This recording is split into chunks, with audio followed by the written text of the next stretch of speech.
Bueno, bienvenidos a este nuevo ciclo de clases virtuales para el curso prefacultativo de la carrera de Ingeniería.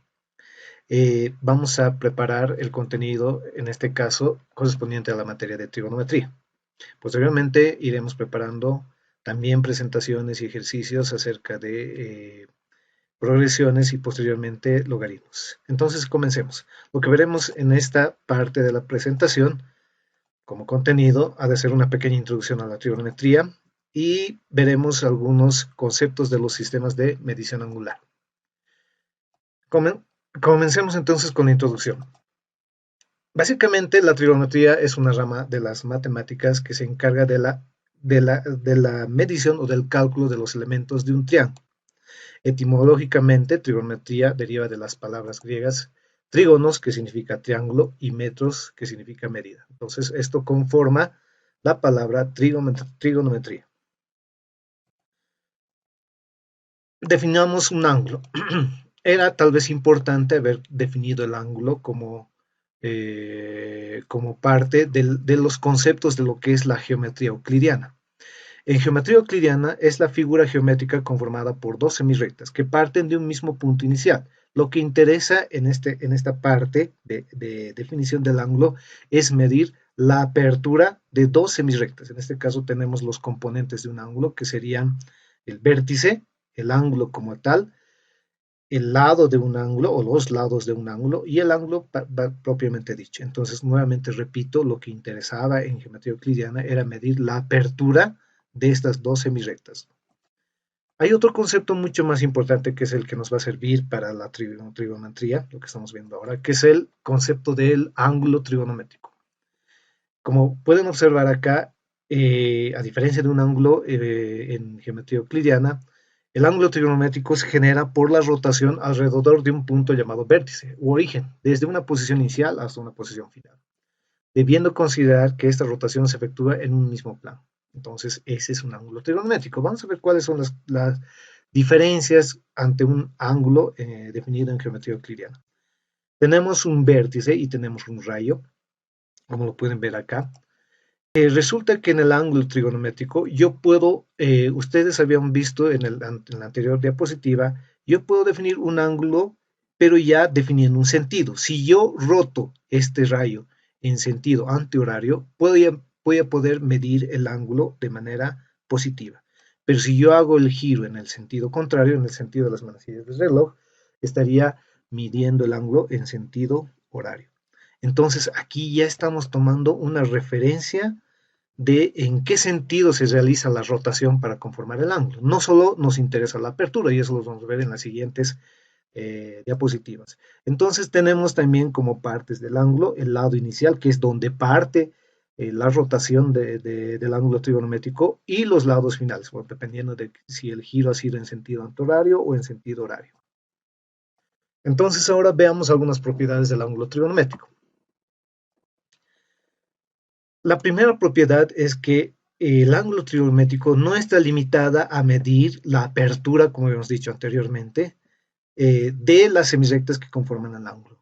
Más está orientado a medir la rotación. Como ustedes pueden ver acá en la animación, ¿sí?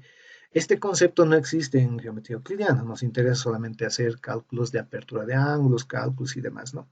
Pero en este caso, yo puedo tener un ángulo, como va rotando, que puede tomar un módulo que se puede acercar y puede tener al infinito, ¿no? Ustedes pueden darse cuenta que da una vuelta, dos vueltas y demás.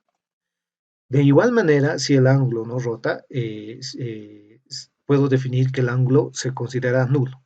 Un ángulo nulo, entonces, es aquel ángulo que no ha sufrido ninguna rotación en ningún sentido. Y también, como habíamos dicho anteriormente, si un ángulo gira en un sentido y toma un valor, ha de tomar el mismo valor, pero de manera negativa o con signo negativo, si hace la rotación en sentido contrario. Como ustedes pueden ver, aquí hay un sentido de rotación y ustedes pueden ver este arco que representa el ángulo, ya tiene una flecha. Eso es lo que no se consideraba en geometría euclidiana. Nuevamente, repito. Entonces, con estos conceptos vamos a ver algunas características de los ángulos. Como hemos dicho, tenemos un ángulo positivo, que es aquel que se mide en sentido antihorario, Y el ángulo negativo es aquel que se mide en sentido de las manecillas del reloj. Aquí ya le estamos viendo en esta animación los ángulos, pero ya representados en un sistema coordenado, que nos va a servir también para hacer algunos ejercicios que veremos a continuación. Entonces clasifiquemos los ángulos. Tenemos los siguientes tipos de ángulos. Tenemos los ángulos convexo, que es un ángulo menor a 180 grados, un ángulo llano, que es igual a 180 grados, y un ángulo cóncavo, que es igual a 180 grados. Estos ángulos, esta clasificación de estos tipos de ángulos se utilizaba también en geometría euclidiana. Tenemos otro tipo de clasificación, pero ya comparados con un ángulo de 90 grados, un ángulo octogonal, que sería el ángulo agudo. En el ángulo agudo tenemos un ángulo que es menor que 90 grados. El ángulo recto es un ángulo igual a 90 grados y el ángulo obtuso supera o sobrepasa los 90 grados. También habíamos visto que tenemos, gracias al concepto de ángulo trigonométrico, el ángulo nulo, el ángulo completo, 360 grados, y podemos tener un ángulo negativo si va en sentido antihorario, cuando es menor que 0 grados. Y como habíamos dicho hace un momento, gracias a la característica de un ángulo trigonométrico, puedo tener un ángulo superior a los 360 grados. ¿Cómo es posible eso? Eso sucede solamente cuando el rayo ha dado más de una vuelta. Como ustedes han podido ver en la anterior animación, el rayo va girando y el módulo del ángulo se va incrementando. No solo va a ser 360 grados, dependiendo del número de vueltas que dé, podemos tener 360, el doble de 360, que serían 720, y así sucesivamente, ¿no? Dependiendo de cuántas vueltas vaya dando, o si supera la primera vuelta, que sería 360. Entonces, ahora para entrar a nuestra primera tanda de ejercicios, vamos a definir los sistemas de medición angular. De manera estándar, internacionalmente, existen 3 sistemas de medición angular que vamos a repasar en esta parte. Tenemos el sistema sexagesimal o el sistema inglés, tenemos el sistema centesimal o sistema francés y el sistema radial. Entonces pasemos ahora a describir cada uno de estos. Sistema sexagesimal. Voy a hacer una comparación algo didáctica acá. En el sistema sexagesimal, una vuelta completa, ¿sí? Una vuelta completa, la divide en 360 partes. Es como tener una pizza dividida en 360 partes. A esas 360 partes las llamamos grados sexagesimales. Entonces, una vuelta en el sistema sexagesimal tiene 360 grados sexagesimales. Vamos a suponer que este es un grado sexagesimal, ¿sí? Una tajada de la pizza.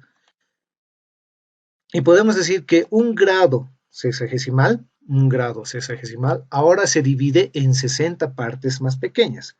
Un grado sexagesimal se divide en 60 minutos sexagesimales. Es como dividir esta pizza en pedazos mucho más pequeños o en tajadas mucho más pequeñas, ¿no?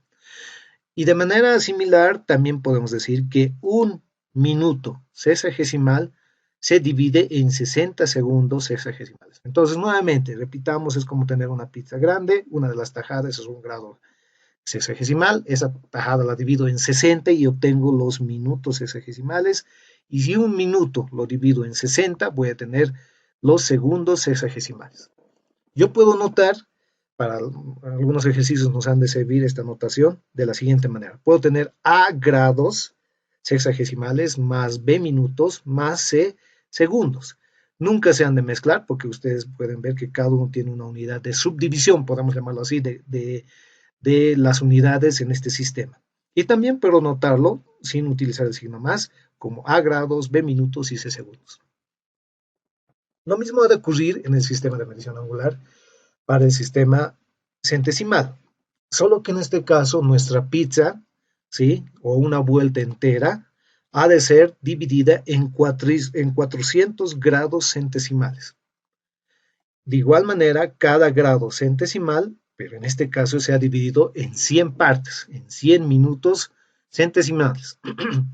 y cada minuto centesimal se va dividiendo en 100 segundos centesimales. Entonces, aquí es la misma metodología que el anterior sistema, solo que las partes en las cuales se han ido dividiendo una vuelta y demás son diferentes, ¿no?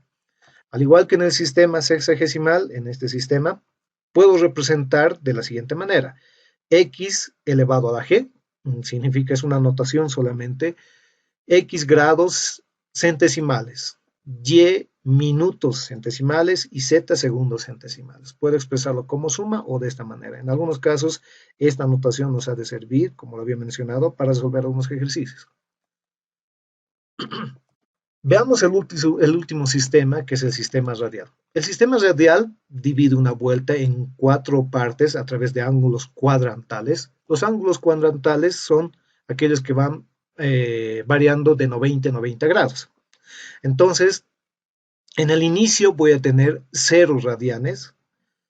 En la primera parte del ángulo recto voy a tener pi medios radianes, pi radianes y 3 primeros radianes. Al final voy a completar una vuelta con 2 pi radianes. Bueno, aquí son 2 pi radianes, ¿no? Pero para entender un poquito eso, tenemos que entender qué es el radián. Vamos a representar el radián con esta animación. Yo creo que va a estar el concepto claro, ¿no? Pero si queremos leer esta parte, decimos que el radián es una unidad de ángulo plano en el Sistema Internacional de Unidades y representa el ángulo central en una circunferencia y abarca un arco cuya longitud es igual a la del radio. Bueno, aquí hay mucha palabra, mejor lo representaremos en la animación. Bueno, entonces tenemos una circunferencia, vamos a ver, tenemos una circunferencia. Vamos a suponer que esta circunferencia tiene un radio R. A ver, veamos. Tenemos la circunferencia, tiene un radio R. Si yo saco o extraigo esta porción de radio, de segmento de recta del radio, y lo hago coincidir con la curva de la circunferencia, ¿sí? Voy a tener lo que se llama un radial. Es este ángulo representado en términos del arco que tiene la misma longitud que el radio. Fíjense que hasta aquí tengo 3 radianes y hasta completar los 180 grados tengo pi radianos. Esto sería media vuelta y si completo una vuelta completa, y si completo la vuelta completa voy a tener 2 pi radianos. ¿Sí? Entonces, en función a la referencia que yo tengo del radio, puedo también medir los ángulos de una circunferencia, ¿sí? O los ángulos trigonométricos. Ese sería el término más correcto. Bien, pero para aquí, para entender un poco más esto, ya hemos tocado un número especial.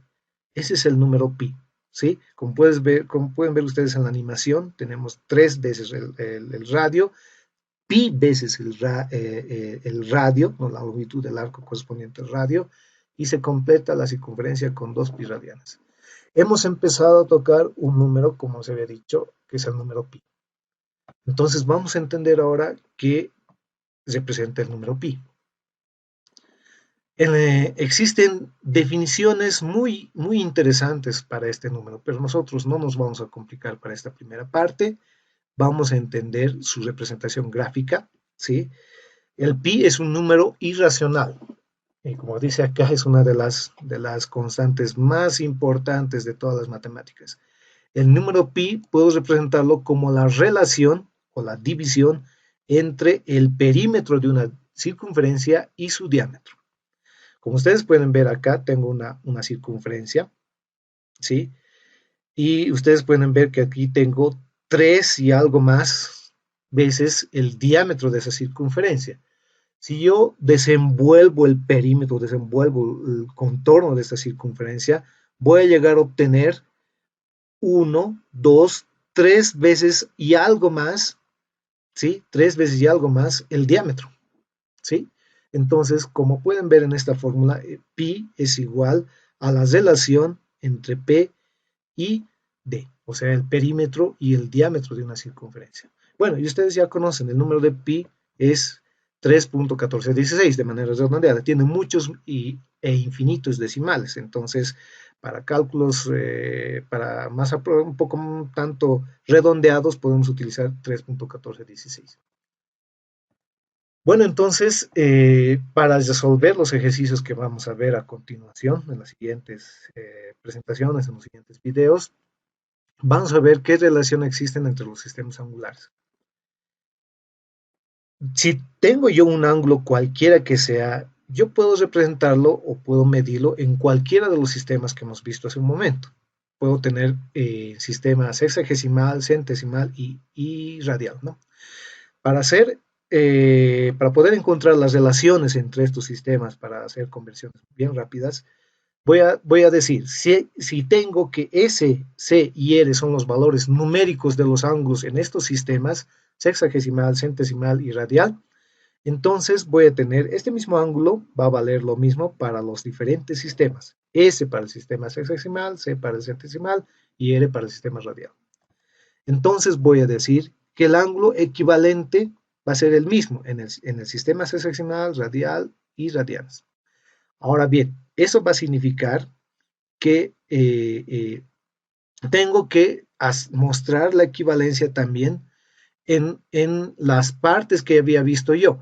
180 grados en el sistema sexagesimal representa media vuelta a la circunferencia o la mitad de la pizza que habíamos visto hace un momento, ¿no? Esos son 180 grados. En el sistema centesimal representa 200 porque una vuelta completa era 400, la mitad sería 200. Y en el sistema radial era pi radianes. Si yo hago la división entre 1 y 2, fíjense, aquí tenía, sea cual sea el ángulo, S en el sistema sexagesimal, C en el sistema centesimal y R en sistema radial, si hago la división entre la ecuación 1 y la ecuación 2, voy a obtener esta relación. Bueno, las unidades se han de simplificar, grado con grado sexagesimal, grado con grado centesimal, radian con radian. Entonces voy a tener S sobre 180, C sobre 200 y R sobre pi. Y esto ha de ser una constante, sea cual sea el valor del ángulo. Siempre va a dar una constante. Entonces, aquí tenemos la definición que habíamos mencionado hace un momento. Esta fórmula nos ha de servir para hacer conversiones y resolver algunos ejemplos. ¿Qué conclusiones sacamos de esta triple relación? S sobre 180 igual a C sobre 200 igual a R sobre pi. Si yo multiplico por 20, voy a tener S sobre 9 igual a C sobre 10 igual a 20R sobre pi. Y esto va a ser una constante. En este caso lo vamos a representar como la constante K. De esta última relación, si yo hago comparaciones o igualaciones uno a uno, por ejemplo, si relaciono estos dos primero, voy a tener este tipo de fórmulas que me han de permitir convertir un sistema a otro. Pero para no complicarnos mucho y no estar memorizando muchas de estas fórmulas, lo mejor es que ustedes memoricen esta. Y bueno, la multiplicación por 20 de esta fórmula me da como resultante esta. Estas son las dos fórmulas que más vamos a utilizar. Entonces, estas fórmulas que ven aquí en rojo se derivan de estas otras. Por ejemplo, S sobre 9 es igual con K. Voy a tener que S es igual a 9K. C sobre 10 igualado con K. Voy a tener C igual a 10K. 20R sobre pi igual a K, voy a tener que R es igual a pi por K sobre 20. Y bueno, si comparo, por ejemplo, estas dos fórmulas primero, o esta relación con esta otra relación, voy a tener que 10S es igual a 9C. Si comparo el sistema sexagesimal con el radial, voy a tener que S es igual a 180R sobre pi. Y el último sería relacionar el sistema centesimal con el sistema radial, que voy a tener C igual a 200R sobre pi. Entonces, para no estar queriendo memorizar todo esto, es mejor conocer esta triple relación y hacer los artificios multiplicando por 20, igualando acá, y voy a obtener todas estas fórmulas. Pero si alguien quiere memorizar estas fórmulas, no habría ningún problema. Entonces, hasta acá habríamos visto esta parte de sistemas angular y ahora en los siguientes videos veremos unos ejemplos de ejercicios resueltos.